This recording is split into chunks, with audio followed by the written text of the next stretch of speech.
श्रावण महिना सुरू झालेला आहे। या श्रावण महिन्यामध्ये महत्त्वाचं असतं ते म्हणजे सणवार आणि प्रत्येक सणाच्या दिवशी पदार्थ बनवलेले जातात ते म्हणजे गोड पदार्थ आणि या गोड पदार्थांचा नैवेद्य हा देवासमोर दाखवला जातो। मात्र हीच गोड पदार्थ ज्याच्यापासून तयार होतात ती म्हणजे साखर आणि गुळ। हीच गुळ आणि साखर आता महाग झाली आहे। केवळ साखर आणि गुळ महाग नाही झाली आहे तर या नैवेद्यामध्ये असलेला महत्त्वाचा घटक म्हणजे भात असेल, त्यानंतर तांदूळ असेल, त्यानंतर इतर कडधान्य डाळी असतील त्या सुद्धा महागल्या आहेत। त्यामुळं आता सर्वसामान्यांचा आगामी काळातील गणेश उत्सव हा कशा प्रकारे जातो, गणेश उत्सवातील नैवेद्य हा गोड असणार का, या सगळ्याचा फटका या सर्वसामान्यांना बसणार हे आपण त्यांच्या तोंडूनच जाणून घेणार आहोत। या सगळ्यावरती सर्वसामान्यांच्या प्रतिक्रिया आपण जाणून घेणार आहोत। मी सध्या लालबाग परिसरामध्ये, लालबाग मार्केट तुम्ही माझ्या मागे पाहतात, याच लालबाग परिसरामध्ये मी आता आपण बातचीत करणार आहोत। ते जे सर्वसामान्य इकडचे जे नागरिक आहेत त्यांच्याशी आपण बातचीत करणार आहोत, त्यांचं या सगळ्यावरती मत काय त्यांच्याशी बातचीत करणार आहोत। ताई 2 मिनिटं तुमची घेतो फक्त। मला सांगा, साखर मागली आहे, तांदूळ मागले, काय प्रतिक्रिया तुमची गणेश उत्सव आगामी काळामध्ये तुमची प्रतिक्रिया जाणून घ्यायची आहे। साखर म्हणजे आम्ही घरात साखर वापरत नाही, त्याच्यामुळे साखरेबद्दल काही मी बोलणार नाही जास्त। पण मराठी माणसाचे सण येतात तेवढी महागाई नाही व्हायला पाहिजे। तांदूळ मागला आहे, सगळ्याच गोष्टी महाग झाल्या, तो थोडी महागाई कमी व्हायला पाहिजे। सणासुदीच्या काळामध्ये महागाई वाढते, सर्वसामान्यांचं गणेश उत्सव नाही खरं नाही होणार हो, कारण काय म्हणजे प्रत्येक जणच काही गव्हर्नमेंट जॉबला नाहीये, त्याच्यामुळे महागाई जास्त होते। माणसाला परवडणाऱ्या नाही असलं पाहिजे। बरोबर, साधारणतः पाहतो त्यांची प्रतिक्रिया होती की महागाई कमी झाली पाहिजे। आपल्याजवळ आणखी एका त्यांच्याशी बातचीत करणार, तुमचे थोडा वेळ घेतो। साखर मागली आहे, तांदूळ मागलाय, काय प्रतिक्रिया? नको रोज मागलाय तर तुम्ही आता काय सांगणार? आपण गणेश उत्सव आलाय, कसं पाहताय? गणेश उत्सवामध्ये महागाई वाढतच चालली आहे, काय प्रतिक्रिया तुमची? काय प्रतिक्रिया आम्ही देणार? गव्हर्नमेंटने जर बघायचं सगळीकडे चालू व्हायचा, गरिबांकडे लक्ष द्या म्हणायचं। साखर परवडते का आता घ्यायला? साखर परवडत नाही, काहीच परवडत नाहीये। काय करणार? जगायला पाहिजे, जेवायला पाहिजे ना। गणेश उत्सव कसा असणार आहे? तर त्याला चांगला मोदक लागतं, गणपती. लोक काय ऊन काढून सण साजरे करतातच ना, करायलाच पाहिजे। आपला देव आहे, आपल्या देवासाठी आपण करतो। तर आपला देव आहे, आपल्या देवासाठी आपल्याला करायलाच पाहिजे अशी प्रतिक्रिया त्यांची आपण पाहिली। आपल्यासोबत काका आहेत लालबाग परिसरामध्ये, त्यांच्याशी बातचीत करणार आहोत। काका, साखर मागली आहे, गुळ मागली आहे, तांदूळ मागलाय, काय फटका बसतोय याचा? खूप फटका, खूप म्हणजे खूप फटका बसतोय, काय सांगाल? गणेश उत्सव आलाय, ऍक्च्युली या गणेशोत्सव आलाय त्यावेळेला तरी त्यांनी वाढवायला नको होते, हा आणि वाढवायचे होते तर थोडी वाढवायचे होते। 5 रुपये, 10 रुपये, 6 रुपये, त्यांनी एकदमच 20 रुपयाने करून टाकले। हा, मग परवडतं का? सर्व नाही परवडत हो। उत्सव कसा असतो? अहो आता काय उत्सव म्हणजे करायला तर पाहिजेच, हा, पण या महागाईमुळे नको झालंय। महागाई- तेल पण महाग झालंय, सर्व डाळी पण महाग झाल्या, सर्व डाळ पण महाग झाली. सगळंच महाग झालंय। फक्त सणवाराचे निमित्त आहे की आता घरामध्ये जेवण बनवणं पण सुद्धा महागाईचं पडतंय? त्यांना पण मोठा प्रश्न पडलाय, कसं करायचं काय। नक्की. आपण पाहतोय सर्वसामान्यांच्या प्रतिक्रिया जाणून घेतोय। धन्यवाद दादा। तर ज्या प्रकारे पाहतोय की महागाई जी काय वाढली आहे त्या संदर्भात आपण बातचीत करतोय। इकडे खरेदीसाठी प्रचंड नागरिक येत आहेत, आपण त्यांच्याशी बोलण्याचा प्रयत्न, ज्या प्रकारे पाहतोय तुमच्याशी बोलण्याचा प्रयत्न करतात। कडधान्य मागली आहेत, साखर मागली आहे, तांदूळ पण मागले, काय प्रतिक्रिया तुमची? तो सब महंगाई हो जाएगा तो फिर खाने का क्या? फिर ऐसा सब हर चीज शक्कर तो रोज का चीज है खाने का, उसी को ही महंगा कर देगा। गुड़ शक्कर वगैरह तो फिर क्या खाने का? मिठाई जो खाते हैं लोग घर पे नहीं मिठाई खाते, बाद में जो मिठाई खाते हैं उनको तो शक्कर से रेडी में मिठाई मिलेगा तो मिठाई लाएंगे कैसे? वो मिठाई कितना महंगा हो जाएगा।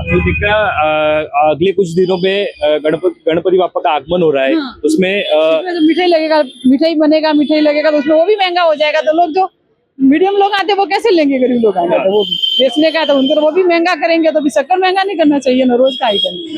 तर यांचे म्हणणं आपण पाहतो की साखर सुद्धा महागली आहे, ती महागाई जर कमी केली तर नक्कीच त्याचा फायदा हा सर्वसामान्यांना होईल।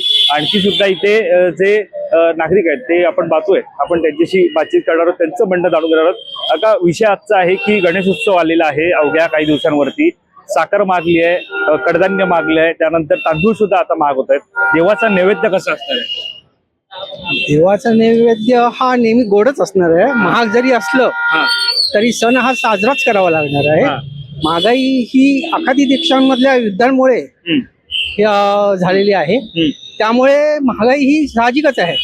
पण ठीक आहे, आम्हाला सण हा साजराच करावा लागणार आहे. सण साजरा करायचाच आहे, पण महागाई प्रचंड वाढते. सर्वसामान्यांची ती भूमिका किंवा ती बाजू अशी तयार झाली का महागाई किती झाली तरी आम्ही सण साजरे करतोय. सरकारचं दुर्लक्ष होतंय का सर्वसामान्यांकडे? मला तर असं वाटत नाही सरकारचं दुर्लक्ष होत आहे. सरकार आपल्या परीने प्रयत्न करत आहे, पण शेवटी आपल्यालाही आपल्या खर्चावरती निर्बंध घातले पाहिजे असं माझं सांगणं आहे. नक्कीच सर. आपण पाहतोय की काकांचं म्हणणं आहे की आपण सुद्धा आपल्या खर्चांवरती निर्बंध घातले तर नक्कीच त्याचा फायदा आपल्याला अशा काळामध्ये नक्कीच होईल असं सुद्धा त्यांनी म्हटलेलं आहे. धन्यवाद काका आमच्याशी बातचीत केल्या संदर्भात. तर आणखी सुद्धा इकडे काही आपण पाहतोय आणखी सुद्धा इथे काही तयारीसाठी आली असतील, गणेश उत्सवाच्या तयारीसाठी इथे खरेदीसाठी म्हणजे कडधान्याच्या खरेदीसाठी इकडे नागरिक जे आलेले आहेत त्यांच्याशी आपण बातचीत करण्याचा प्रयत्न करणार आहोत. त्यांचं या सगळ्यावरती म्हणणं काय, जी काय महागाई सध्या वाढलेली आहे, कडधान्याची महागाई असेल, साखर असेल, त्या ज्या काय महागल्या आहेत त्याच्यावरती त्यांच्या प्रतिक्रिया काय त्या सुद्धा जाणून घेण्याचा प्रयत्न हा आपण करतोय. त्यांचं म्हणणं काय ते जाणून घ्यायचा प्रयत्न करतोय. मात्र महत्वाचं आहे ते म्हणजे ज्या प्रकारे महागाई वाढली आहे त्यासोबत आणखी एक आहे त्यांच्याशी आपण बातचीत करणार आहोत. ताई, साखर मागली आहे, गहू तांदूळ मागले, काय प्रतिक्रिया तुमची? त्यांनी बोलणं टाळलेलं आपल्यासोबत. मात्र साधारणतः पाहतोय की आपण ज्या सर्वसामान्य त्यांचं म्हणणं जाणून घ्यायचा प्रयत्न करतोय. इथे आपल्यासोबत आजी त्यांच्याशी बोलणार आहोत. ताई, साखर मागली आहे, गहू तांदूळ मागले, काय प्रतिक्रिया तुमची? काय बोला, नाही बोलता येत. महागाई सहन होते का? नाही. थोडक्यात प्रतिक्रिया महागाई सहन न होत आहे त्यांना. ज्या प्रकारे पाहतो ही सर्व प्रतिक्रिया त्यांच्या आपण ज्या त्या जाणून घेतो. दरम्यान महत्वाचं आहे ते म्हणजे आता ज्या काय महागाई वाढलेली आहे ही महागाई ऐन गणेश उत्सवाच्या काळामध्ये ही जी ती कमी झाली पाहिजे. मात्र ही महागाई जी वाढलेली आहे जी कमी करावी असं सुद्धा मागणी त्यांची आहे. आपल्यासोबत काका त्यांच्याशी बोलूया. काका, साखर मागली आहे, तांदूळ मागले, कडधान्य सुद्धा मागलंय, काय प्रतिक्रिया तुमची? आता काय प्रतिक्रिया काय करणार आहे? परवडत आहे का तुम्हाला? परवडत नाही ना, सामान्य माणसाला हे परवडत नाही. ताई, ऐन गणेश उत्सव आलाय काही दिवसांवरती, साखर मागली आहे, काय प्रतिक्रिया तुमची? काय परवडते का साखर? नाही परवडत, पण काय करणार आता, शेवटी खायला तर पाहिजेच ना. गणपती बाप्पा समोर नैवेद्य ठेवायचं, पण नैवेद्यामध्ये डाळ मागली आहे, तांदूळ पण मागलंय, काय प्रतिक्रिया? आता काय सगळंच मागले, आता काय बोलायचं, कोणाला काय आता बोलून उपयोग आहे? तुमचं म्हणणं काय असणार आहे? आमचं म्हणणं पाहिजे अजून कमी व्हायला पाहिजे. आता मागले तिथे दर कमी करायला पाहिजेत ना तसा उत्सवासाठी, मग सणासाठी कमी करायला जी पाहिजे. काय आपली तुटपुंजी कमाई आहे त्याच्यामध्ये ही एवढी मोठी महागाई परवडते का सर्व? नाही ना परवडत. बाबा, काय तुमचं म्हणणं आहे? नाही परवडत. आता काय, पण शेवटी करावंच लागतंय ना. शेवटी करावं लागतं. एक धन्यवाद बाबा. पण एक आपण नेहमी सर्वसामान्यांच्या तोंडून ऐकतो ते म्हणजे काही असो करावं तर लागतच आहे. मात्र महत्वाचं आहे ते म्हणजे सरकार या करावं तर लागतच आहे याकडे लक्ष देणार आहे का? हा मुद्दा असा आहे की सर्वसामान्य म्हटलं की महागाई किती वाढो, कोणतीही गोष्ट हो, आम्हाला सणवार आहेत, आमच्या गोष्टी आहेत त्या आम्हाला कराव्या तर लागणारच आहेत. वडिलोपार्जित आहेत, पारंपरिक आहेत, त्या कराव्याच लागणार. त्यामुळे या भावनेनं जे काय मराठी माणसं आहेत किंवा जी सर्वसामान्य नागरिक आहेत जे काय या सगळ्या गोष्टींना ज्या त्यांना नाहक त्रास सहन करावा लागतो, या सगळ्यावरती सरकार नेमकं लक्ष देणार आहे का? आगामी काळामध्ये महागाई कमी करणार का? हा केवळ प्रश्न या निमित्तानं या सगळ्याच्या पार्श्वभूमीवरती निर्माण झालाय. त्यामुळे आता नेमकं सरकार काय तोडगा काढतं हे पाहणं महत्त्वाचं ठरणार आहे. कॅमेरा पर्सन अवधेश कोरीसह मी वैभव पाटील, मुंबई.